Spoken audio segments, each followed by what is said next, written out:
Pancreatitis and ozempic बहुत अहम question. बहुत सारे पेशेंट्स हमसे सवाल करते हैं और हमारा भी फर्ज बनता है कि अपने पेशेंट्स को बताया जाए कि अगर आप ozempic पे हैं या मोंजोरो पे हैं तो एक बहुत ही सीरियस लेकिन रेयर साइड इफेक्ट के बारे में आपको पता होना चाहिए और उसका नाम है पैंक्रियाटाइटिस। अब ये पैंक्रियाटाइटिस क्या है? पैंक्रियाटाइटिस को आमतौर पे लबलबे की इन्फ्लेमेशन कहते हैं, लेकिन अनफॉर्चुनेटली बाजू का इन्फ्लेमेशन लाइफ थ्रेटनिंग यानी आपको किसी भी हद तक लेके जा सकती है। लिहाजा इसके बारे में जानना बहुत जरूरी। पहली बात तो ये कि जब आपका स्पेशलिस्ट डॉक्टर ये इंजेक्शन प्रिस्क्राइब करेगा तो वो मेक श्योर करेगा कि rare but serious side effect का जो रिस्क है वो बहुत कम। और वो कैसे करेगा? वो सबसे पहले आपकी कुछ ब्लड टेस्ट कराएगा जिसमें वो ट्राइग्लिसराइड लेवल देखेगा। फॉर एग्जांपल, अगर आपका ट्राइग्लिसराइड लेवल बहुत हाई है तो वो आपको ozempic या मोंजोरो नहीं प्रिस्क्राइब करेगा क्योंकि आपको पैंक्रियाटाइटिस का रिस्क बढ़ गया। इसी तरह वो आपका अल्ट्रासाउंड करेगा पेट का, देखेगा कि गॉल स्टोन्स तो नहीं है, और अगर गॉल स्टोन्स हैं तो उनकी क्या कंडीशन है, और उसके मुताबिक वो फैसला कर सकता है कि आपको ये इंजेक्शन प्रिस्क्राइब किया जाए या नहीं।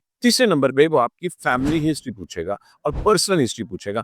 आपसे पूछेगा कि आपको कभी पैंक्रियाटाइटिस नहीं हुआ या फैमिली में किसी को पैंक्रियाटाइटिस तो नहीं हुआ। इसी तरह वो आपसे कुछ लाइफस्टाइल क्वेश्चंस भी पूछेगा। मिसाल के तौर पे, खुदा ना खास्ता, अगर आप शराब नोशी के आदी हैं, बहुत ज्यादा शराब पीते हैं, तो आपको पैंक्रियाटाइटिस का रिस्क बहुत बढ़ जाता है और आप ये इंजेक्शन यूज नहीं कर सकते। तो लिहाजा ये अहम सवाल वो आपसे करेगा और असेस करेगा कि क्या पैंक्रियाटाइटिस आपके केस में रेलेवेंट है या नहीं है, क्योंकि ये बहुत ही सीरियस साइड इफेक्ट है। इसी तरह आपको भी कुछ अलामात का पता होना चाहिए कि अगर आप इंजेक्शन हफ्ते में एक दफा लगा रहे हैं, सीमाग्लूटाइड, ozempic, मोंजोरो, रिज़ापेटाइड, तो क्या ऐसी अलामात हैं जिनको देखना जरूरी है? पेट की कौन सी अलामात हैं, या पैंक्रियाटाइटिस की कौन सी अलामात हैं, या लबलबे की सोजिश की कौन सी अलामात हैं जिनको आपने मद्देनजर रखना है? अगर बहुत शदीद आपके पेट में दर्द हो और वो मेनली राइट साइड पे हो, ऊपर वाले हिस्से पर हो, उसके साथ आपको कै आनी शुरू हो जाए, बुखार हो जाए, या आप अनकॉन्शियस हो जाए, तो ये वो अलामात हैं जिसमें आपने डॉक्टर से रजू करना है। और अगर वो आपके टेस्ट करता है और पैंक्रियाटाइटिस साबित हो जाता है तो आप ozempic, मोंजोरो,